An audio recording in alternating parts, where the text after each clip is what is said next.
मंदिर पूरा बना नहीं है, राजनीति खेली जा रही है क्योंकि 2024 में इलेक्शन है और ये आचार्य दीपांकर नए नए राजनेता बनेंगे। तो इफ्तार की पार्टी को प्राण प्रतिष्ठा के इस कार्यक्रम से, जो भाजपा का निजी कार्यक्रम है, मत कंपेयर करिए। कंप्लीट बहिष्कार होना चाहिए। राम पे आपका कॉपीराइट है ना भगवान, सत्ता लोलुप हो चुके हैं आचार्य दीपांकर। नहीं, मैं विवेक जी की इस भाषा का बिल्कुल समर्थन नहीं करता। विवेक जी को स्वामी दीपांकर जी से क्षमा याचना करनी चाहिए। और विवेक जी जो कह रहे हैं कि फ्रॉडगिरी ना करें, तो विवेक जी आप ये बताएं कि आपकी दृष्टि में कौन संत फ्रॉड है? भाई, संतों को फ्रॉड नहीं कहना चाहिए आपको। नहीं, माना कि आप दीपांकर जी की बात से सहमत हैं, कोई मतलब नहीं। नहीं, आप सुने, आचार्य प्रमोद कृष्णन अयोध्या जा रहे हैं, व्यक्तिगत रूप से जा रहे हैं, उनका व्यक्तिगत निर्णय है, लेकिन मैं तो अपनी पार्टी के नेताओं के लिए खड़े हैं, चाहे सोनिया गांधी हो या राहुल हो। ये एक अच्छी बात है जो देख रहा हूं मैं यहाँ। और दूसरी तरफ आचार्य दीपांकर है। जब मैं प्रश्न पूछ रहा हूं तो आप शंकराचार्य जी के बारे में बोलिए ना। क्यों नहीं बोलते? आचार्य दीपांकर, आप क्यों नहीं खड़े शंकराचार्य जी के? स्वामी दीपांकर सत्ता लोलुप हो चुके हैं आचार्य दीपांकर। और स्वामी दीपांकर का कसूर यह है कि वो विवेक भाई की तरह अमर्यादित नहीं है, वरना एक ही शब्द तो बोलना है। विवेक भाई की लाइन में हम भी खड़े हो जाएंगे, पर वो मैं बोलूंगा नहीं, क्योंकि मैं राम को मानता हूं और राम कभी अमर्यादित नहीं थे। राम पे आपका कॉपीराइट है ना भगवा पे, ना राम पे कॉपीराइट है आपका, ना भगवा पे। इस कॉपीराइट को छोड़ दीजिए। आपने तो शंकराचार्य तक के लिए कुछ नहीं बोला, अपना आपको बोलना चाहिए था, और मैं चाहता था आप बोले कुछ उनके लिए, उनकी तरफ से बोले। तो आप नहीं बोले, कौन सा नहीं बोले हैं? आज आप नरेंद्र मोदी के लिए बोले, मोदी के लिए बोले हैं आप। मुझे बोल, आज आप धर्म के लिए नहीं बोले हैं। स्वामी दीपांकर से है, शंकराचार्य नहीं बोले आप धर्म के लिए, आज सत्ता के लिए बोले हैं, आपकी ताकतों के लिए बोले हैं जिनके हाथ में सत्ता है। स्वामी दीपांकर जी हो या आचार्य प्रमोद कृष्णन जी हो, मैं आपत्ति दर्ज करता हूं हर भारतीय की तरफ से कि ये कह देना कि फ्रॉड है। आप तय करेंगे कि कौन फ्रॉड है कौन नहीं है?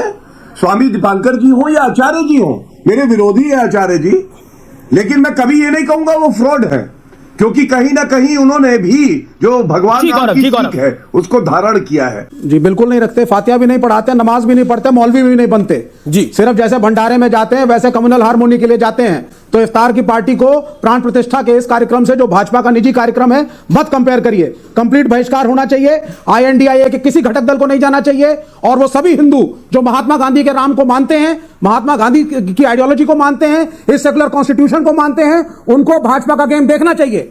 ऑनरेबल शंकराचार्य ने क्लियर किया है कि 17 अप्रैल को प्राण प्रतिष्ठा हो सकती थी, रामनवमी के दिन जल्दीबाजी में की गई है। मंदिर पूरा बना नहीं है, राजनीति खेली जा रही है क्योंकि 2024 में इलेक्शन है और ये आचार्य दीपांकर नए नए राजनेता बनेंगे। कहां से टिकट मिलेगा मैं नहीं जानता, लेकिन आज राम की दुहाई दे रहे हैं। इनसे पूछिए आचार्य दीपांकर से, अप्रैल 17 में क्या समस्या थी? शंकराचार्य से बड़े हो गए आप, चारों शंकराचार्य से बड़े आचार्य दीपांकर। दो आचार्य जब शंकराचार्य कह रहे हैं कि यह प्राण प्रतिष्ठा हिंदू विधिवत है ही नहीं, ठीक है, स्वामी दीपांकर प्रतिष्ठा हिंदू संस्कारों के हिसाब से पंचांग लेके बैठे हैं। हाँ जी, राम राम भाई लोगों, जय श्री राम। कैसे हैं आप लोग? आपका स्वागत है हमारे चैनल पे। तो जी, आज का जो वीडियो है वो अमीश देवगन जी के डिबेट शो में से लिया है, जिसमें क्या नाम है, विवेक श्रीवास्तव, 1.5 फुटिया वामपंथी, जिनकी कोई हैसियत नहीं है हिंदुस्तान में, वो इतना चिल्ला के बोला। उसने बोला कि भाई साधु संत फ्रॉड होते हैं। हमारे आचार्य प्रमोद जी बैठे हुए थे और स्वामी दीपांकर जी भी बैठे हुए थे, गौरव भाटिया भी थे, और इन सब ने मिलके तो इसकी फिर वाट जो लगाई है ना, बड़ी अच्छी तरह से इसको समझाया। लेकिन यार ये 1.5 फुटिया असली इसकी मतलब बोलता ऐसे है जैसे मतलब हाँ दूसरे लोगों को दबा रहा हो। और ये इसकी आदत आज से नहीं है, काफ़ी टाइम से ऐसी है इसकी आदत। जबकि वामपंथियों का कोई इस समय नामो निशान नहीं है हिंदुस्तान में, तब भी ये साला इतना चिल्लाता है। इसको बुलाते हैं लाइव डिबेट में, रोज़ चिल्लाता है ये। अगर आप इसकी डिबेट्स देखें, चीखने चिल्लाने के अलावा कोई काम नहीं करता। ये कहता है कि प्रधानमंत्री का काम मंदिर बनाना नहीं है, प्रधानमंत्री का काम है स्कूल बनाना, कॉलेज बनाना, अस्पताल बनाना। तो भैया वो सब भी बन रहे हैं और मंदिर भी बन रहे हैं। आइए चलिए देखते हैं वीडियो को और फिर बात करते हैं। तो ये राम का बहिष्कार नहीं है, विवेक भाजपा का बहिष्कार है। विवेक जी वैसे नास्तिक हैं, ये कई बार बोल चुके हैं, ऐलान कर चुके हैं। मैं नहीं कह रहा नास्तिक है, बिल्कुल नास्तिक हूं। मगर रोचक ये है, मुझे सुनकर के अच्छा लगा, मगर इतने आवेश में कभी नहीं आऊंगा, क्योंकि राम को मानता हूं तो मर्यादित हूं और मर्यादित ही रहूंगा। मगर जिन शंकराचार्य का जिक्र मर्यादा में होते तो शंकराचार्य को मानते, उन्हीं आप मर्यादा में होते तो शंकराचार्य को मानते। आपकी कोई मर्यादा नहीं है। आपकी मर्यादा सत्ता के सामने सिर झुकाना है, सिर्फ वही है आपकी मर्यादा। आप में मर्यादा होती तो आप समझते। एक शब्द बताते मुझे, 17 अप्रैल को रामनवमी के बजाय 22 जनवरी क्यों, और इतनी जल्दी क्यों? क्योंकि अब पॉलिटिकल गेम है और आप नतमस्तक हो चुके हैं सत्ताधारियों के सामने। मैं समझता हूं कि जुबान का खराब होना मस्तिष्क के खराब होने का प्रथम लक्षण है, और राम को मानने वाला कभी अमर्यादित नहीं होता। मगर मैं जरूर अपनी बात कहूंगा और पूरी मर्यादा में कहूंगा। हो सकता है विवेक भाई बीच में एक बार फिर से प्रज्वलित हो, मगर मैं फिर भी मर्यादा में ही कहूंगा। ये राजनीति का या ये कहूं कि ये कम्युनिस्टों का चरित्र है। और ज्ञान देखिए कौन दे रहा है।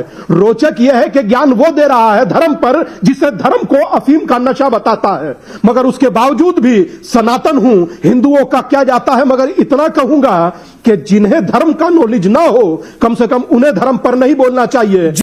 हाँ तो जी भाई लोगों, वीडियो तो हो गया ख़त्म। उम्मीद करता हूँ आपको पसंद भी आया होगा।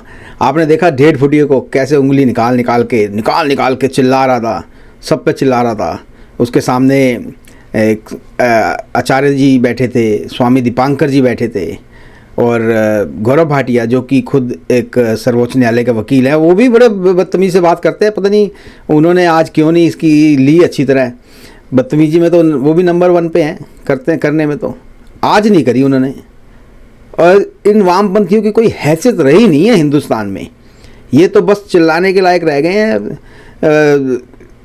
अब, और इनका कोई काम रह नहीं गया है। ये जितना चलाते जाएंगे 24 में बीजेपी को उतना फ़ायदा मिलता रहेगा, और जो सीटें हैं हर बार बढ़ती रहती है। जब जब ये ऐसे काम करते हैं, जब जब ये हिंदुत्व पे या हिंदू धर्म पे या श्री राम जी पे कोई भी प्रश्न चिन्ह लगाते हैं, तो इनकी अपनी सीटों को घटाते हैं। चाहे ये हो, चाहे कांग्रेस हो, चाहे समाजवादी पार्टी हो, कोई सी भी पार्टी हो, वो जब जब ऐसा काम करेगी और अपनी सीटें घटाती जाएगी, और उसका फ़ायदा बीजेपी को मिलता है, मोदी जी को मिलता है। और एक बार ये कुछ बोल देते हैं मोदी जी, फिर उसको इलेक्शन तक खींच के ले जाते हैं जी। ये तो उनकी भाई बहुत ही बढ़िया बात है। अभी जैसे आपने देखा लक्षद्वीप में जो हुआ, मोदी जी ने एक शब्द नहीं